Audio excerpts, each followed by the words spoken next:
I didn't prepare for this. It's been a wild couple of weeks. Yeah, a wild couple of weeks. But apart from the fact that we showed up like tomato sauce and mustard, because I can't believe you made that analogy. Now people are going to look yes, because I'd rather say it before somebody else says it in the comments. Because yeah, we've gotten a few hater comments. You know what? What boggles my mind is I don't understand how you have, like, you consciously look at something and then consciously type something hateful and then post it.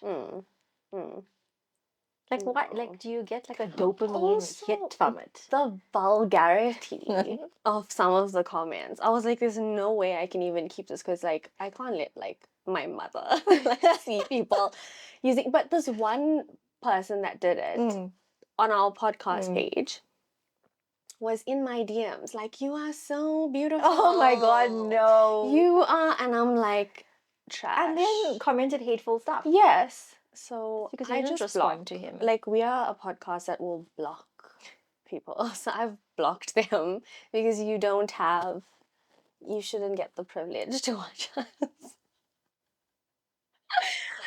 Oh, at least you blocked them. I think the unhinged me would be like, respond. My first instinct was to respond. But yeah. Well, speaking of that, I think that's our episode. Yes. For today. Today is speaking about conflict resolution. In relationships. In relationships. I think this one we're going to lean a little bit more on like personal relationships, not so much like work stuff. So yeah. One thing I wanted to start with, which I put in the notes, was with conflict resolution, it's not about avoiding conflict, but learning how to fight with love. And I felt like that was such a profound sort of quote. That's true. Because I think the notion is, or what I have grown up with thinking is that if there's conflict, like there's immediate like rupture in the relationship, and it's not a good thing. Because all of these, like when I was talking about, and we were talking about this episode in particular, like all these rom-coms or like these movies depict relationships in such a way that almost having conflict is a red flag, or having fights with your partner is a red flag. But I don't perceive it that way, and I think every relationship is bound to have a conflict, whether it's a relationship with your sister, your parents, or your significant other. But it's almost like, how do you approach the conflict and resolve it, like you're saying, with love? Because I don't think I think we have it, our ego in us, we want to resolve conflict to be right, but I think we should want to resolve conflict to ensure the other person also is heard, and you acknowledging what it is that upset them, and they acknowledge what it is that upset you, and then you move forward with a better understanding of each other, instead of like, or like, I am right, so I'm gonna fight this like to the death, which I think like younger me did a lot. The fighting. Yes, like I would fight with the intention that I need to prove that I'm right. Do you know why? Is that Let's too call difficult you of a Leah out. question? No, like I said, I think it's an ego thing. I think it's an ego thing of me, like knowing, like, okay. But when I look at you, I don't associate you with someone that's egotistic. I don't really think I am, but I think in a fight, especially if you think you're right in that situation. Yeah, but that has to stem from somewhere, right? Wanting or feeling the need to prove that you are right. Frank is trying to therapize me. That's not even a word. But here she is like, what is the actual reason? I don't know, Priyanka. Okay, that's fine. This is valid answer. That's valid if you don't. I don't actually know. I don't, yeah. It's probably like from learned behavior. I don't know. But depends. It also depends on who the conflict is With. Yeah. Okay. I think I resonate with a lot of what you said. I'm a little bit more of, I think how I view conflict has changed. But before we get into that, I think something, like I wanted to talk about an actual moment that you and I felt that we maybe didn't handle conflict very well. And then has that sort of evolved, or do you feel like you still deal with it that way? I have a laundry list of situations that I've handled conflict poorly. Right. I think the most amount of conflict I've had is probably with my sister and maybe you as well. Like when you're young and you're growing up, it's like it's not even fights that are worth any substance. It's just siblings being siblings, Yes. right? And I don't think at that point in time either of us handled conflict correctly. It was like stupid things like, oh my god, you're using my shirt. Like, why did you borrow this? Or like, Yes. my sister and I used to fight all the time over the TV. Like, no, I want to watch this, and I'm like, no, but this like the sports is on now. Like the game is live. Your things are not live. And it was like proper, like you fighting to the death with those fights. But I also feel like our relationship has evolved so much that we do still fight, but I think 10, 20 minutes after we're like, okay, I'm sorry that I did this. This is where I was coming from, and I'm also like overwhelmed and I perceived it in this way. And like you're able to say like, no, I'm sorry, I didn't mean to do that. And then it's like done and dusted.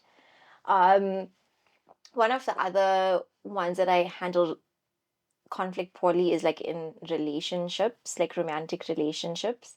I always feel like I needed to be a peacemaker for some reason, and I swallowed my own emotions, or like if I was upset about something, I would not raise it because I was scared of conflict. I think now as I'm getting older, I'm becoming more aware of my emotions and why I feel a certain way about certain things. Like if it's a trigger of mine or if it was something that really upset me, and I'm able to verbalize it. Because in my younger years, I was not able to do that because I myself couldn't differentiate like why did I actually get angry or upset for something. So I do think the way I've handled conflict has evolved. Okay. I've learned what my response is when like conflict is in my face, and my immediate response is to like withdraw, Okay. which is not good. But I think the fact that you're self-aware, right, Yeah. makes it a lot better than someone that's ignorant. What are yours? I Do think you also have a laundry list? I don't think I have a laundry list because I feel like I'm always like the peacemaker. Okay. And I feel like because of that, I tend to be taken advantage of. But like okay, so firstly, my view of conflict has changed because people, like you mentioned, like fighting with like your sister. Like my sister and I fought a lot as well, but because we had such a big age gap, there's 9 years between us. Okay. So there was like, I was like prime teenager, really wanted to be on my own, Yeah. sort of a thing. And then my sister was like, I want to be in your room. Why won't you let me in your room? And like she would throw tantrums, or like I would like close my door and like not want her, you know what I mean? Yeah. In my room or whatever. And then my parents are like, can't you just give your sister some attention? Like, you know what I mean? And so there was times where like I would close the door and then my sister would fib and be like, once it got really bad because she's like, Priyanka closed the door on my finger, and she started crying. And then like my dad and my mom came and they were like, oh my gosh, and like I got like a scolding of my life. God. I was like, dude, like I swear I didn't like smash her finger. Like she is literally talking like stop. Why were you not giving your sister attention? You're the younger sister, so you wouldn't understand, you see. So it was, I think what I've learned is that conflict is okay. It just means that you have different views on things, or you might like value different things, or you just might not like necessarily what someone else likes, and that's okay. But I think like in my household it was a lot of like, you should not have conflict, like don't fight with your sister.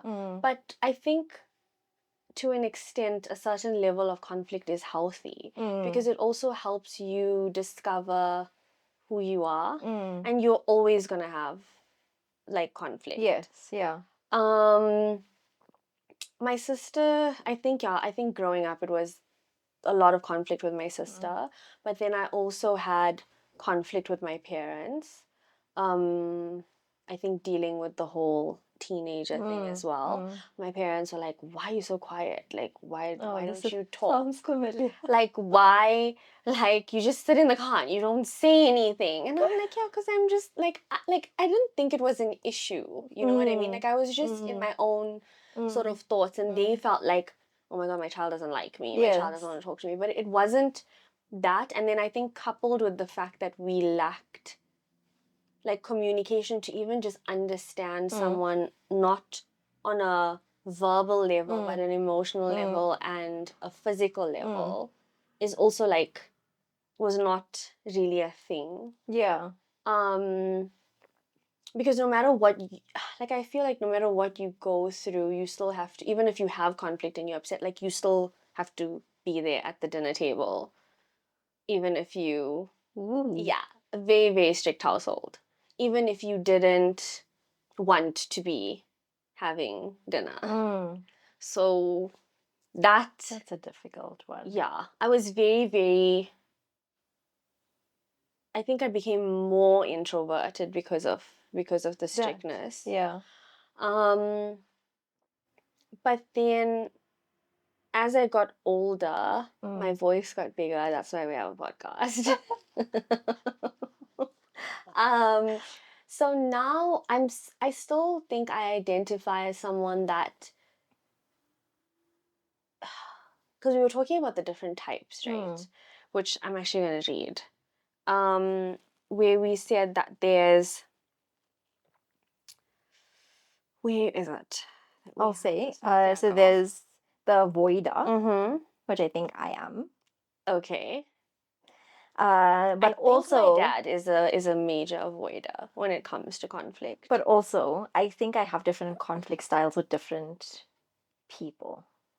Yes, I also think so.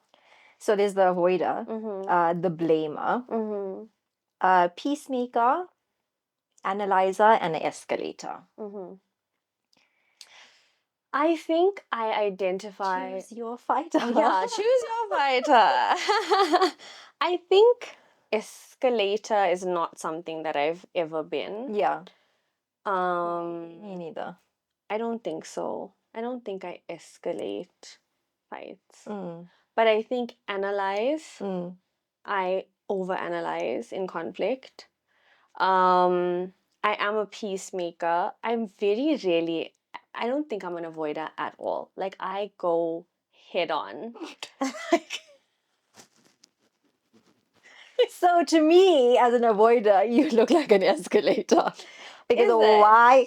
No, look, I think I said it in one of the previous episodes. Right. I think I'm an avoider, but there's also, if you understand me, I don't like to continue a conversation if I can see that we both to a point where emotions are overriding logic. And it's like, oh, we're not fighting about what actually transpired, but now we speaking about things that, oh, you did this like last week and I'm like, but that means nothing in the situation.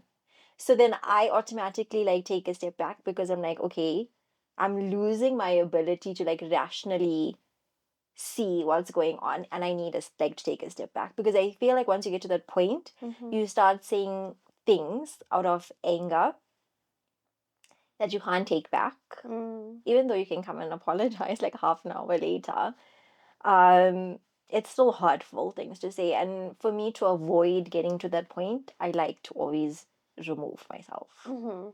What I've been working on is giving myself like a time limit, because for somebody else it may seem like I'm shutting down and like I'm leaving you, like I don't want to speak to you anymore, and like I'm abandoning you. And that's not how, for me, in my head, I perceive it. It's like I'm giving myself time to calm down, to think and process about what it was that actually triggered me and that I'm upset about. So I can come back to you and be like, look, like you did this. It may even have been like your tone of voice, or it may have been you dismissing something I said. And I'm like, okay, you did this and I didn't appreciate it, but this is how I also contributed to the conflict, and I'm sorry. But then I don't think that makes you an avoider. Because I feel like avoiding conflict is avoiding it altogether. Like you don't. But it depends on the relationship again. Like there's certain relationships I avoid conflict. Like I would rather be like, oh, it is like, I understand like, what you did is messed up. Like things that I'm not willing to share in this podcast just yet. But like what we spoke about earlier, where there's relationships where I feel like I don't fully know the person that well, like well enough, or it's like I rather just keep the peace. Like I understand like you may have said something that I don't really appreciate, and I'll be like, okay, that's how you really feel about me, and like I know it, but I don't never ever bring it to your attention because I feel like I avoid. But then I think that's like you would then need to know, because you have like your innermost circle, and then it obviously gets wider and bigger, because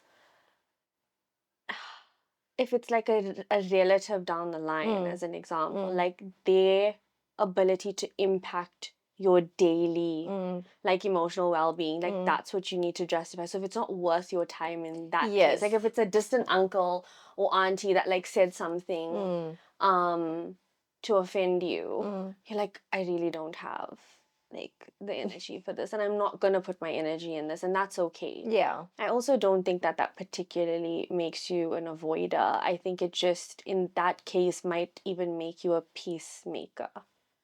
But I think if it's like really close to home, like your partner, your siblings, your parents, it's people you're interacting with on a daily basis, and like you can't, like I can't not have them in my circle. Yes. So you have no choice. Yes. But can I tell you that's a fear of mine? Because we've never had a fight or a disagreement. We've never. Don't even think. We've never, Priyanka. And to me, sometimes I get like a little bit scared because I'm like, what are we stop being friends? Which I don't think will be the case because I think we emotionally matured to like know each other. Like, what do you want to fight about? no, Gosh, that's what I'm tell saying. me what you want to fight about. I'll fight with you right now. That's Let's what I'm go. saying. I think Choose we your know. fighter, avoider. I think we know each other so well Yeah. that what other people may get upset for, we don't. So I think it's also a fear. I don't know if it's even a rational fear. It's like because I don't like conflict that much. I have a fear of us like fighting for some reason, or you being upset with me and not being able to share that with me. Because I don't know, this is like way off topic, but I don't know if you get upset with me for something if you feel comfortable enough to share it with me.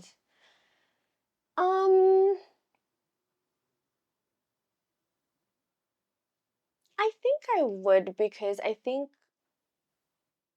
I've matured in that sense, because I think not talking about the conflict is like you let it build up and then you eventually explode over something that was meant to be small.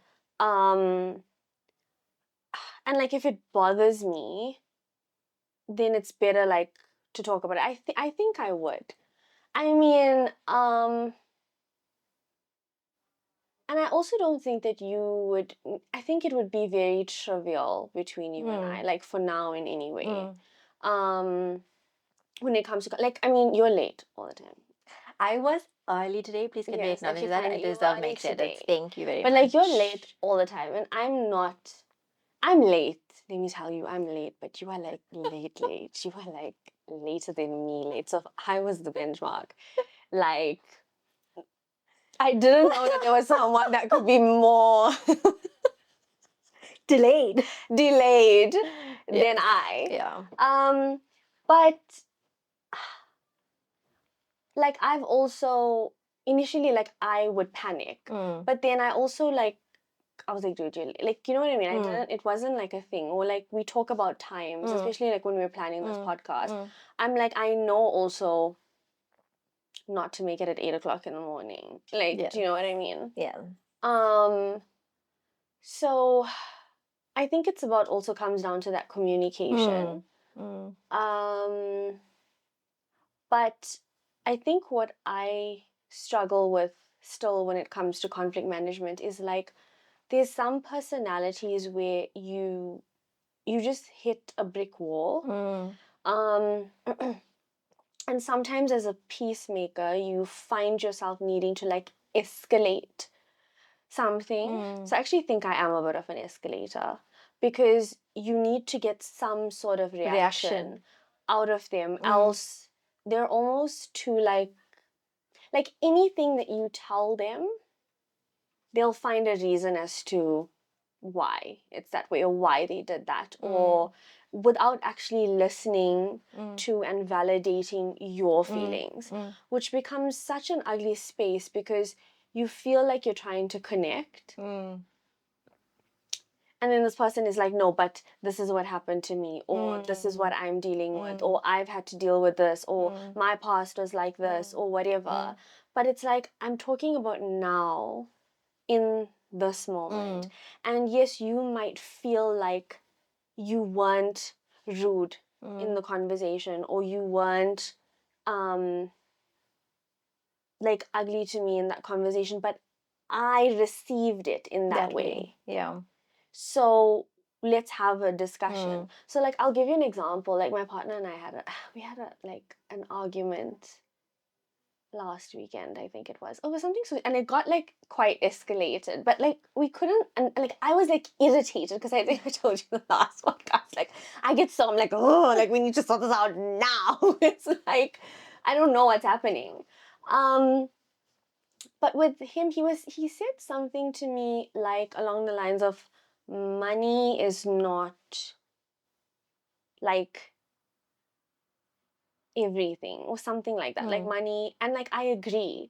But like I was trying to say like you can't say that because the truth is we do need money to enjoy like life. A certain lifestyle. lifestyle. So he was like, I think he said like money does not determine like happiness, or money does not over you. Gosh, what is it? Yeah, I think like money can't trump like I don't know, whatever. Anyway, so I was like, yes, I agree with that because I do enjoy like being in nature and like going on holiday and like spending time with family and all of those things. But for you to go out and enjoy nature, like you have to pay, for example, to go for a hike. Yeah. Like, do you know what I mean?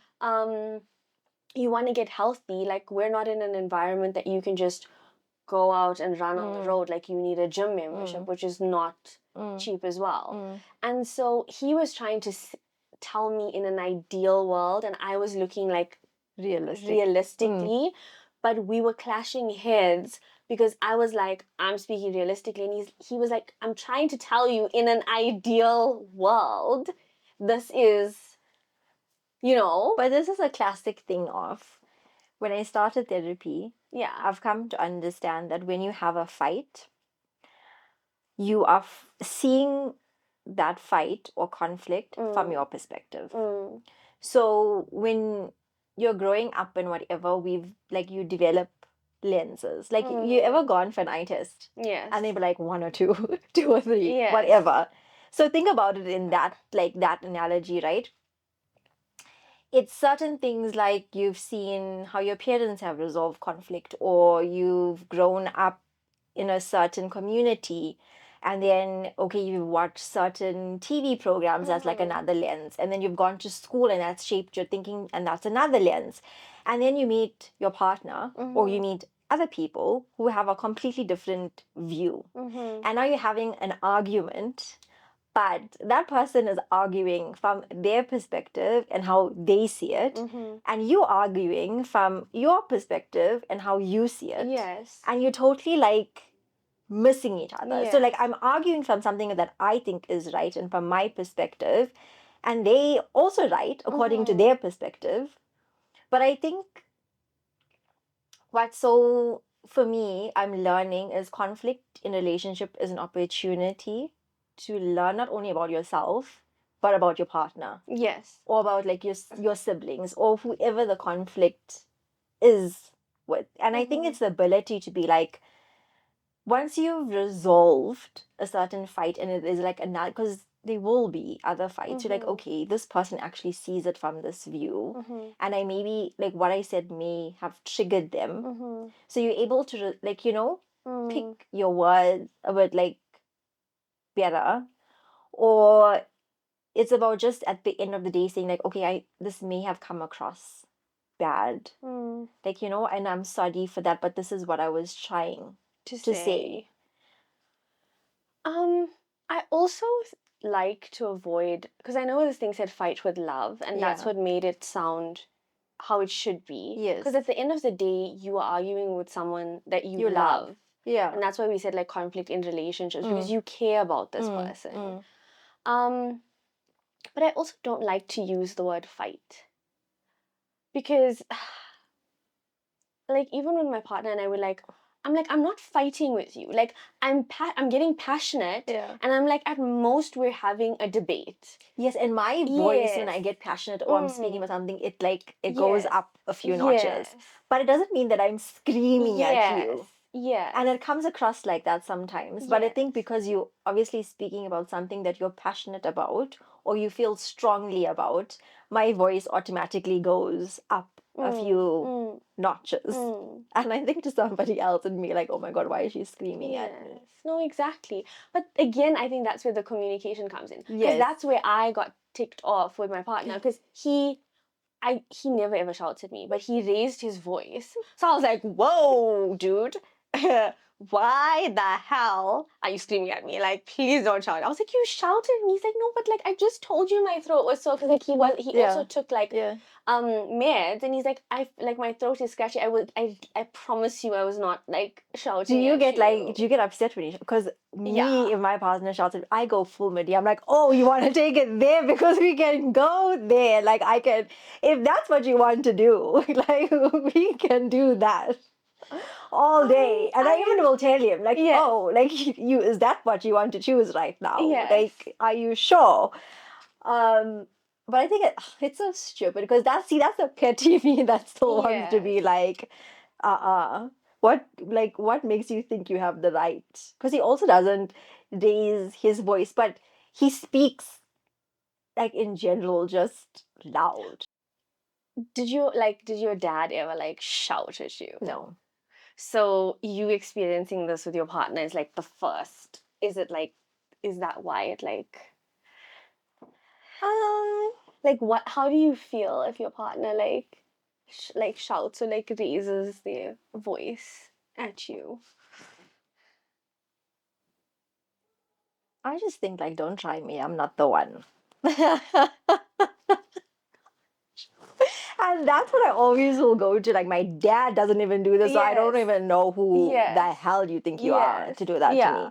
But then again, I think, like I said, it's the lenses, because he doesn't, it's not like he's shouting at me. He also, I think, is trying to prove a point. So he gets Yes. passionate. Yes. And I'm like, whoa, Yes. no, it's not happening. Yeah.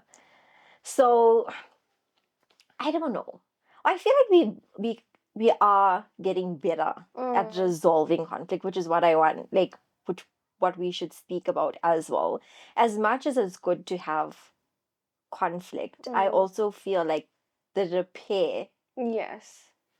after the fight is so important to have, because I think that's where you are making the person feel validated and seen, but also you have the opportunity to express what it is that they did that upset you and where you were coming from. It's like it's like a learning opportunity, and then you realize, okay, yeah, whoever it is, they are this type, and this is how they handle conflict. Yes. Yes. So it's almost like, I feel like you have to get to a point where, like I said, which is why I like taking a step back, and then you revisit it when you are calm. But then what are your steps to a repair ritual? For me, Before you start into I hate this winter thing. no, my eyes water a lot in winter. I know. Yeah. Oh. Okay. I think for me, to repair conflict, number one, I think you have to be very aware of yourself. Like, what is it that I truly got upset about? And it could be like rational, illogical. It doesn't really matter. But you need to be aware of yourself and what emotion that actually brought up for you. Like, were you embarrassed? Were you scared? Did you get angry? Like, you need to decipher what that emotion was, and for order for you to express yourself better in the repair. Then it's also about talking yourself out of this narrative building in your head, which I do, and I think we all are guilty of sometimes. It's like a fight you have with your sister or your partner, and you're like, oh my God, they always do this to me. They don't consider me. They're like, blah, blah, blah, blah, blah. And then you start hyping yourself up in your head to go round two. And I'm like, what I started doing is but Julia, that's not right, because they have considered you, and this is the situations they've considered you in. And I'm like, okay, thanks for lying to me, mind. And I have to literally talk myself off that edge. And then I have to build up the courage to go and apologize, because, like I told you, I'm not good with admitting that I'm wrong. And I think it's just about going back. And sometimes I'm ready to apologize and my partner's not ready to receive it. Yes. Yes. Yes.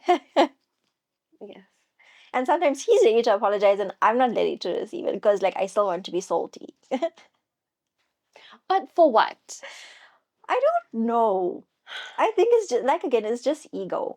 It's just I want you upset me, so I'm gonna make So clearly we need to unpack my ego. level. The level you upset me to is how I need to punish you. So now because you upset me to a 10, your apology needs to be a 10. Why? I don't know. That's what I'm saying. You have to be so emotionally aware of yourself as a person. Yeah. And you have to do that groundwork. And sometimes you have to admit to yourself that you have bad habits, and what you're doing is not right. Like my inability to apologize, or my inability to communicate to my partner, you doing X, X, and X upsets me. And then being upset when he does X, X, and X. But I didn't communicate it to you. So how are you supposed to know? How are you supposed to know? I think because that's what I was gonna ask you, because like to step back one, how do I frame this? So you can have all of this emotional awareness, right? But if you are in conflict with people that are not emotionally aware and not self-aware, that can make your journey also so much more difficult. Because if you, like, for example, are taking the steps to go to therapy, be better, like do better, then like your partner, for example, is not willing, as an example, I'm not saying like as an example. No shade. Don't kill me. Is not willing to go for therapy, or like is not. So like then also when you guys have conflict, you're meeting them from a slightly more self-aware, emotionally aware place, and then that can still trigger you because they're then bringing you back down because they're not evolving with you in that conflict resolution journey. Yeah. Like you said, I think it's the relationships you are willing to put the energy in. Sometimes, Okay, but I don't agree with you there because sometimes you put the energy into those, it's with like core people in your life and they're just stubborn. Like core people in your life. but this is where the emotional maturity comes in that I've realized. You have to be aware of why that person is acting in that manner. And I think once you're aware of yourself, you begin to see other people as well in that lens. And you also have grace for people. But in saying that, it's about like, okay, I only can control myself, right? And if conflict doesn't really mean I need to have a whole like argument about it. Like you could have said something to me and you may have, yeah, to you it may be a joke. To me, I'm like, okay, but what you said, I really didn't appreciate it. And that's as simple as you solidifying your boundary that you didn't appreciate what was said and the person knowing where they stand with you, and that's it. Like it doesn't need to have a whole like repair thing, because some people, like you're saying, they are not in that space to even be aware of themselves and why they say the things that they do. Yes. So you have to meet people where they're at. That's a difficult one for me because it's like I see sometimes a lot with like people close to me how their actions are hurting them and hurting the people around them, but there's always like a justification for why you're doing this, and it's like there's always like padding around it. So like the image is not tainted, the reputation is not tainted, but it's hurting the people around you, and it's like the conversation always can end up being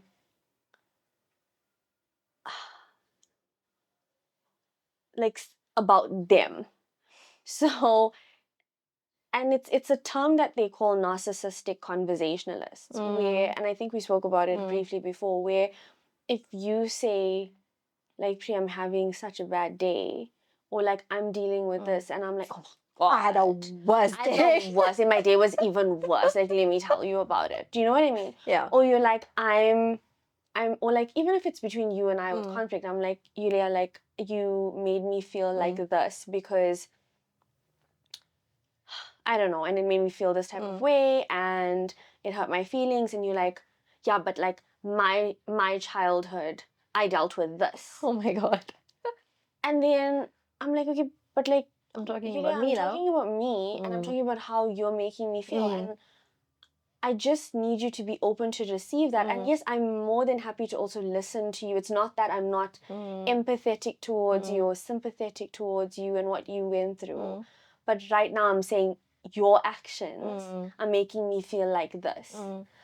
I think that's like something that I'm still navigating. And then also the fact, and I think women are more guilty of this, and I know I was a lot in the past. I have forced myself to no longer think this way and respond this way. But when someone frustrates you, upsets you, there's conflict, you go, I'm fine. No, I'm fine, it's fine. It's okay, it's fine. And then you move on.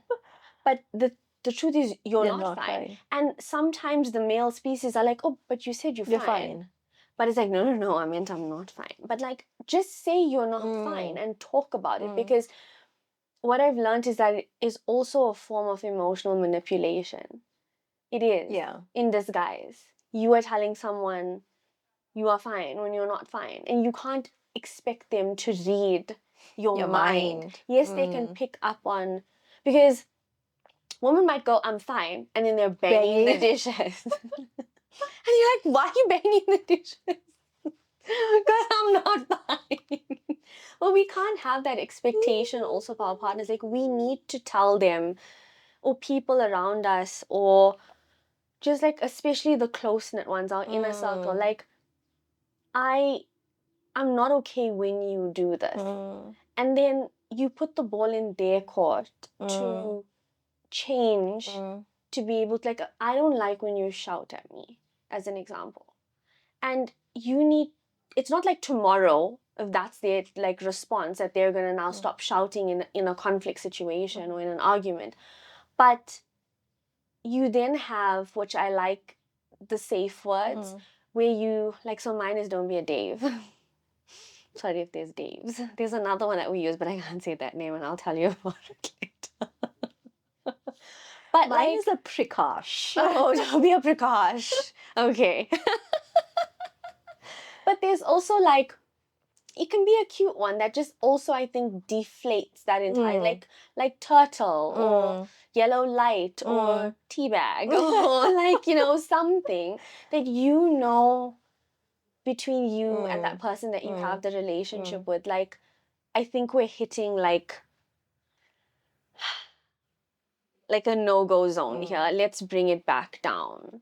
And then them having the emotional intelligence to be like, okay, I've taken it too far. Let me bring it back. I still want to discuss this, but let's keep it back. We're veering off here a little bit, and then we could crash. We're talking about it now, and it's just dawned on me that, one, we were saying it's ego, right? Because you want to be right. The second thing is, I think most of us have grown up with the perception that that sharing your emotions, or your true emotions, is a sign of weakness. Yes. And it's not. For me to be able to identify that what you've said to me upset me, embarrassed me, made me feel a certain type of way, and me having the ability to raise that with you is me being brave, number one, and feeling safe enough with you to express my emotions. Because I feel, especially maybe in an Indian community, being vocal about your emotions is sometimes like, I don't know, perceived as like a weakness. But I don't feel like it's every emotion, because we openly express anger. Yeah. That's not considered A weakness. a weakness. Yeah. We can openly express hate, but the minute you're like, I'm not okay, or I'm struggling, or I'm scared, or what you're doing is not making me feel comfortable, or setting boundaries, then it becomes like, oh, you're not resilient, or you're not, or you're weak. You're not strong. Yes. I can tell you, like, if my mom screamed at me, I'd be like, like, mom. But I think, like, when your dad raises his voice, if he ever does, like, I probably started crying. Yeah, like, there's something that, like, shakes within you. Like, immediate, like tears immediately. Like why? Like yeah, why is it like that? That's the only thing that I haven't really thought much about, because I feel like I find it a lot more difficult to raise, and this is just with the core relationships, like conflict, for example, with my dad, as opposed to my mom. That's actually true. That's true. I feel like I get a little bit awkward as well, but I'm learning to.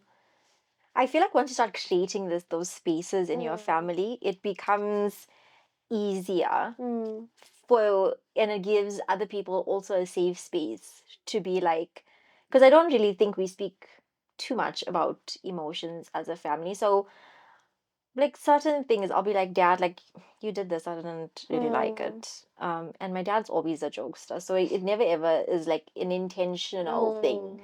But I think like you said, bringing awareness to him, like, oh, it may not have been something nice to say.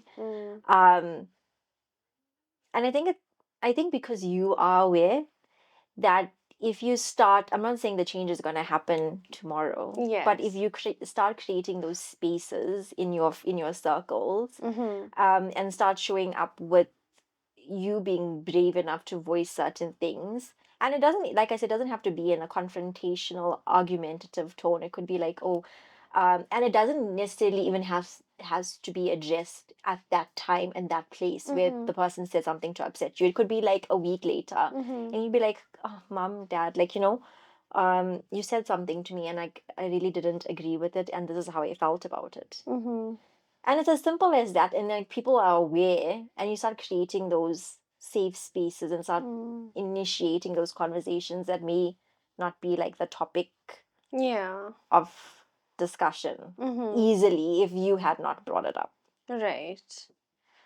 But I don't know. That is a weird one. But I guess you have like different relationships with different parents, right? Like your relationship is obviously different with your mom than it is with your dad. Your dad, yeah.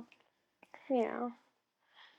I think the last thing that we wanted to touch on is, I think you shared this with me, was a method of conflict resolution, which I really like, which is the 3 H's, which is the heard, hugged, or helped. And the way that it's framed, I think especially when it comes to like your partner, works so well, to be able to communicate, like whether it's you just want to be heard in that situation, you want to be hugged, like you just need that physical connection. It's not necessarily that you're looking for anything more, or you actually like are seeking help. Because I think I told you before, like my partner tends to go straight into like a solution. But I think that's all males that are just and it's not even a bad thing. I just think they are very logical.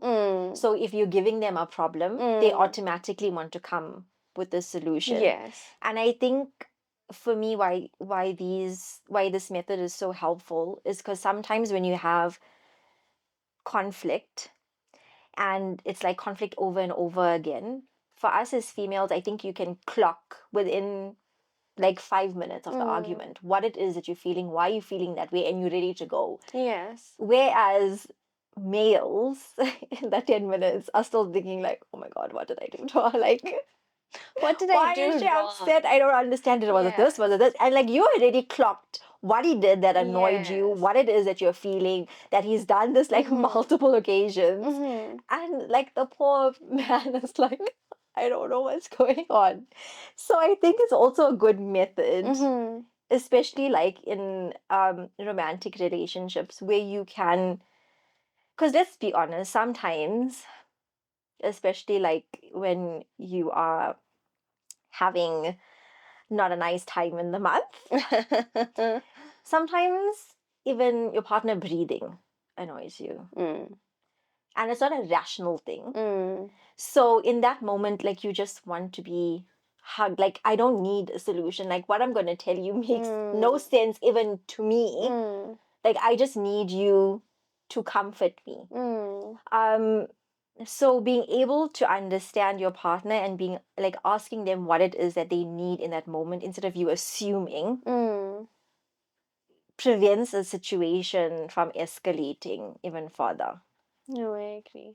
I think we as women also traumatized men to a certain extent, because when you just said that, I know, like, I'd also be like, he'd go like, what did I do wrong? Like, did I do something wrong? What did I do now? And I'm like, okay, but you didn't do anything. I'm like now I'm thinking like, did you do something wrong? Why did you say that? Like, you know. So Oh my yeah, God. I think using that method will definitely help a few relationships. I think especially your siblings and with your parents, and your partner, just to use those 3 H's as a foundation and see how it helps. Because I feel like it's helped me. It has helped me as well, Yeah. because I think in different situations you need different things. Yes. It's the most annoying thing to come to someone and all you want is like validation, and they'll be like, oh, but like, why are you even stressing about this? Like, just do A, B, and C. And I'm like, I know that. But sometimes, like, this is a running joke with my sister and I now, but I'll tell you, is sometimes when I get upset about something and like I will tell her and she's like, oh no, Yulia, but maybe they were doing this and this. And I'm like, I don't need the healed shitties. I need the unhinged shitties. Like, validate my feelings and tell me the person is stupid. Because sometimes it's frustrating, right? Yes. But I think I'm able to do that with her. I'm like, I don't need the healed version of you. Like, just admit, like, I also need you to shit talk the person for 5 minutes. Yes. And then let me get it out my system. And once I'm done, I'm like, okay. Like, I can give them grace. It wasn't that serious, whatever. But I think that's what I'm saying. It's important for me, important to know yourself, be emotionally aware, and then being able to express what it is that you need. And sometimes you have to let shit go. Let shit go.